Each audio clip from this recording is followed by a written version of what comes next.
for the English viewers, as usual, we have with us Mohtaram brother Syed Muhammad Taqvi.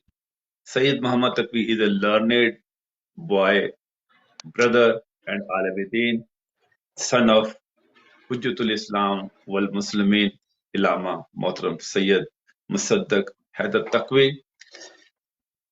Welcome and Assalamu alaikum, brother Taqvi.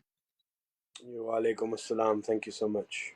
I am switch on towards brother Taqvi and welcome to the English viewers for your knowledge and for your interest.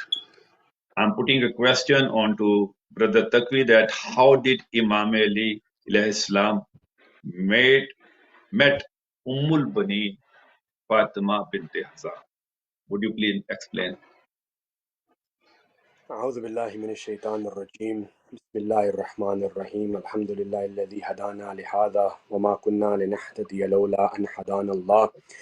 Very good question. So the introduction that was made between Ummul Baneen Salamullahi alayha and Amir al-Mu'mineen alayhi salam was, as Maulana Alvi was just saying, was that Amir al-Mu'mineen went to his brother Aqil ibn Abi Talib and he said to him, "Oh brother, you are a master of genealogy, so you know which tribe is known for which trait, and you know that the purpose of me asking you this question is I need a woman who belongs to a tribe that is known for their bravery, a tribe that is known for their courage, a tribe that is known for their valor, and a tribe that is known for their loyalty." So these were the stipulations that Imam Ali gave his brother Aqil and said, "Can you find me a woman from such a tribe?" And at that moment, Aqil, after a couple of days, came back to Amir al-Mu'mineen and said, "Ya Ali, there is a lady by the name of Fatima." As we know, her name was not Baneen, her name was Fatima, and she belongs to this tribe. And Ya Ali, according to my research and according to my knowledge of genealogy, I can establish that this woman and her father and her grandfather and her mother and her paternal and maternal grandparents, all of them are known for those specific traits and those specific qualities that you have required me to look for. Therefore, Ya Ali, this is Fatima from this tribe, and she's known for bravery, she's known for loyalty, she's known for honor, she's known for courage, and so is her tribe. So Amir al-Mu'mineen would then say to his brother Aqil, "The reason why I asked you to find me a woman from a tribe with these specific traits is because I want to produce a son. And that son of mine from this woman, I will name him Abbas. And that will be my son whose job and soul and purpose is to what? Defend the religion of Allah subhanahu wa ta'ala and to defend the Imam of his time, which was Abu Abdullah al-Hussein." And you'll notice the Amir al-Mu'mineen then came to the house of Fatima, known as Ummul Baneen, and asked for her hand in marriage from her father. Her father was very honored and he was very happy with the fact that Ali ibn Abi Talib is asking for my daughter's hand in marriage. So he accepted the marriage proposal, and Fatima, known as Ummul Baneen, this is how she was introduced to Imam Ali through Imam Ali's brother Aqil ibn Abi Talib. And this was the story of how Imam Ali met Ummul Baneen Salamullahi alayha. Thank you very much, brother. Thank you. It's really very interesting. Again, going towards brother Taqvi. Brother, as you have just described before, what was Imam Ali looking for his new companion or the match, and how did his match was settled? Can I question you that what was Ummul Baneen real name and why he called her Ummul Baneen? A'udhu billahi minash shaitanir rajeem. Bismillahir rahmanir rahim. Yeah, so as I briefly mentioned before, her name was not Ummul Baneen. Obviously, her title was Ummul Baneen, right? Ummul Baneen in Arabic literally means the mother of sons. She was given the title of being the mother of sons. But as mentioned by me and by mentioned a few of the Mulanas as well, was the fact that her name was Fatima, right? We call her Fatima. Why do we call her Ummul Baneen? Right? Even the title of this program is Ummul Baneen, the symbol of patience, not Fatima, the symbol of patience, right? So the question arises, why do we call her Baneen? And the answer is, she herself requested this. And I'll narrate you the story of how this happened. So when Baneen and Amir al-Mu'mineen alayhi salam got married, and she came to the house of Imam Ali for the first time, she came to the entrance of the house and she stopped at the door. She didn't go in. She looked at her husband and said, Ya Ali, before I enter this house, I have a request. If you are able to fulfill this request. So the Imam asked, what is your request? Now she's a newly wedded bride. She's about to enter into her new home. Yet the first thing that she thinks of is Fatima to Zahra. That's the first thing that Baneen thinks of. Why? She says, Ya Ali, I know my name is Fatima, but never call me Fatima in front of Hassan and Hussein, in front of Zainab and Kulthum. So Amir al-Mu'mineen inquires why. So Baneen says, Ya Ali, because their mother's name is Fatima. And I don't want you to call me Fatima and Hassan and Hussein hear the name Fatima in the house and miss their mother. I don't want Hassan and Hussein to hear the name Fatima echoed in their house and have them be sad over the fact that their mother is no longer with them. So Ya Ali, my humble request, if you can do so, is do not call me Fatima in front of the children. In fact, call me something else. And she also said, Ya Ali, as she entered into the house and she saw Imam Hassan and Hussein, Zainab, Kulthum, may Allah's blessings and peace be on all four of them, the first thing that she said was, "Oh children, I have not come here to replace your mother. I have not come here to take her place. Oh children, Fatima is Sayyidatun Nisa'il Alameen. There is no woman on this earth that can even compare to your mother. I have come into this house as your Kaniz." So she made it clear from day one to Imam Hassan and Hussein and their sisters, I am not here to replace your mother. I have come as your servants. I have come here to serve you. I am your Kaniz. I am here to look after you. I am here to help upbring you. But please remember, I am not here to take the place of your mother. So we call her Fatima? No, we call her Baneen because she herself requested, don't call me Fatima because that was the name of the mother of Hassan and Hussein. Therefore, please call me by my title. And when Allah subhanahu wa ta'ala blessed her with 4 sons, her title then became Baneen, the mother of sons, as she had 4 boys with Imam Ali ibn Abi Talib alayhi salam. Thank you very much. Thank you. Taqvi, now again I come to you. We have seen that during the time of Hazrat Fatima Salamullah Alaiha, Imam Ali was a well-renowned personality. Lot of peoples, lot of Sadarane Arab, the feudals or the lords of the Arabs, they do have desire that they may have connection with Imam Ali, as they have lot of desires to have connection with the Hazrat Rasul Khuda sallallahu alaihi wasallam. But Brother Taqi, we have seen that during the life of Hazrat Khadija salamullah alaiha, Rasul Khuda sallallahu alaihi wasallam never think about any other woman. So that Hazrat Imam Ali, if we see, we have seen that during the passage, the time he spent with Hazrat Fatima Zahra until she died or until she martyred, she never considered or she never looked toward any other woman or accepted any uh, message or anything from anywhere.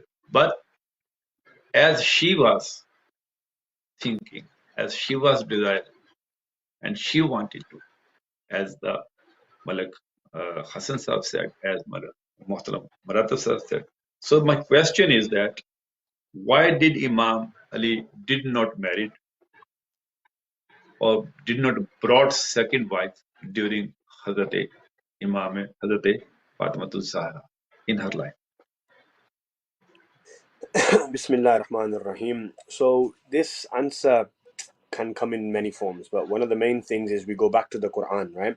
So the Quran says in chapter 4, which is known as Surah An-Nisa, Allah subhanahu wa ta'ala has given us a command. And what does He say? He says, marry them, meaning women, in twos, threes.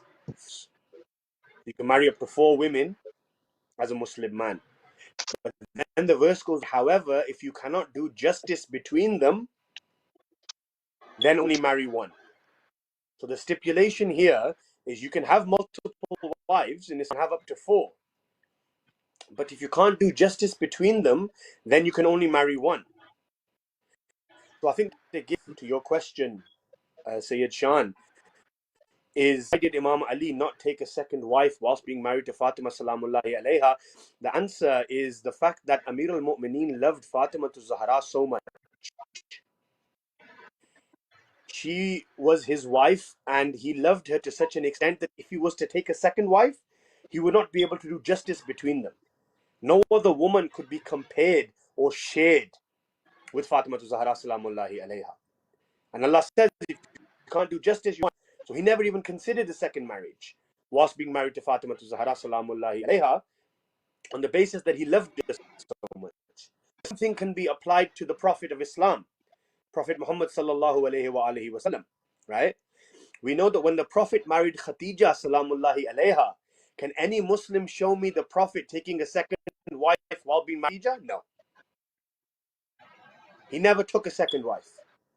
When Khadija salamullahi alayha, his favorite wife, passes away, then the Prophet married multiples.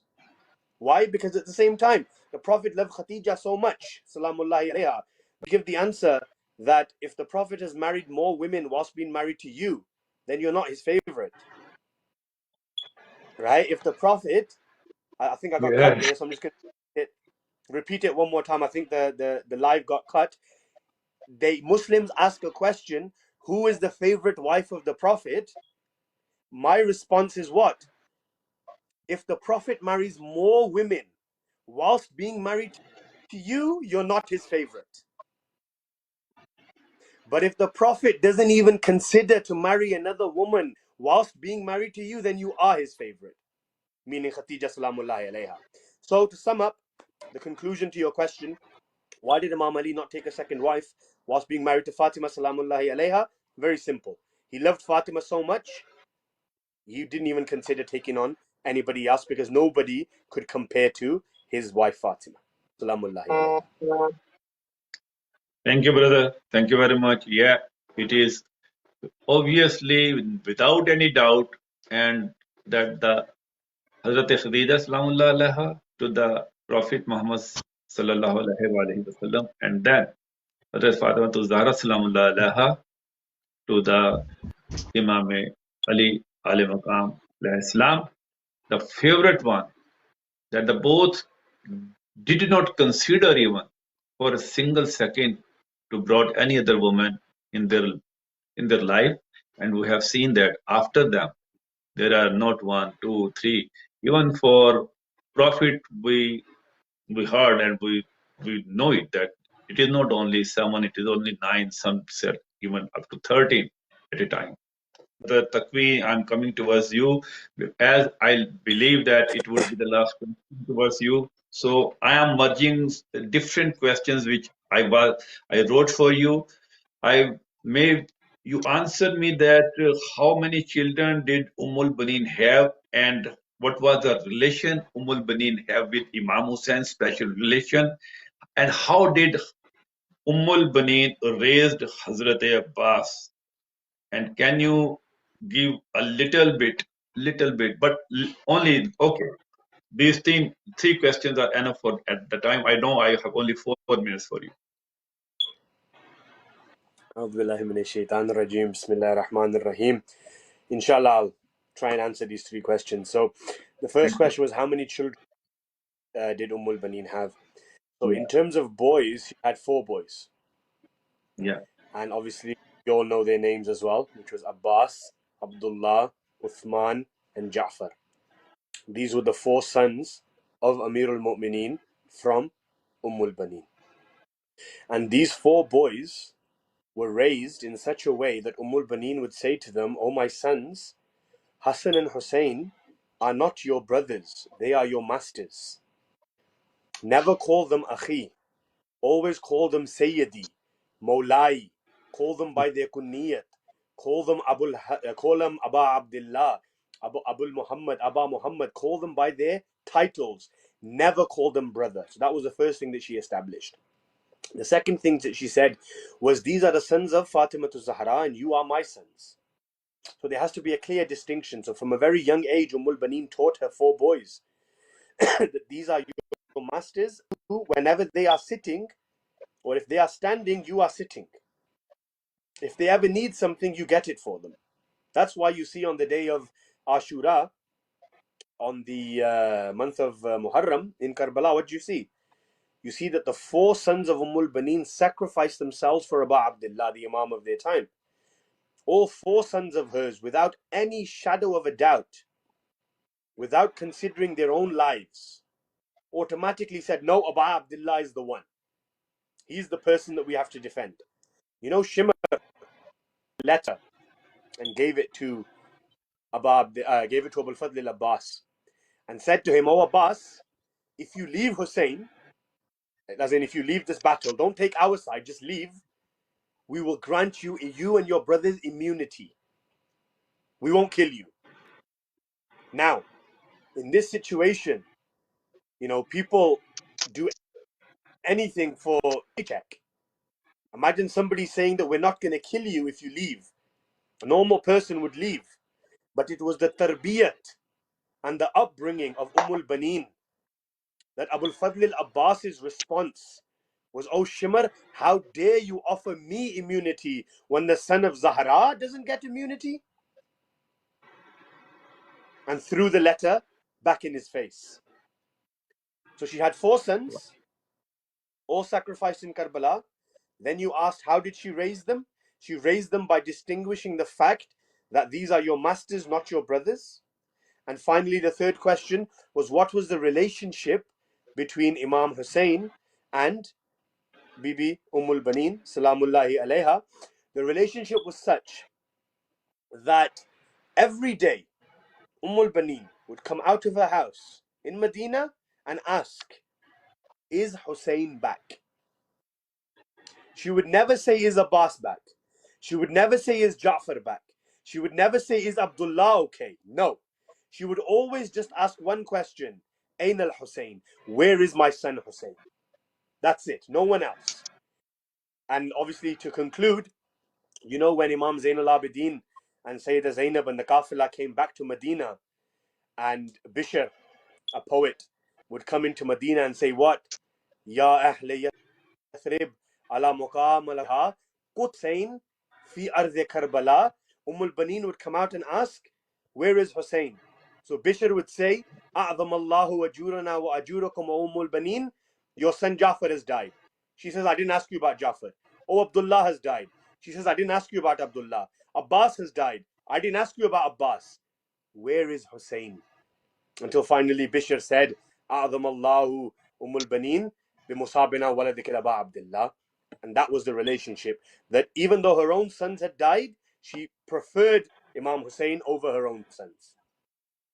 Thank you very much. Thank you very much.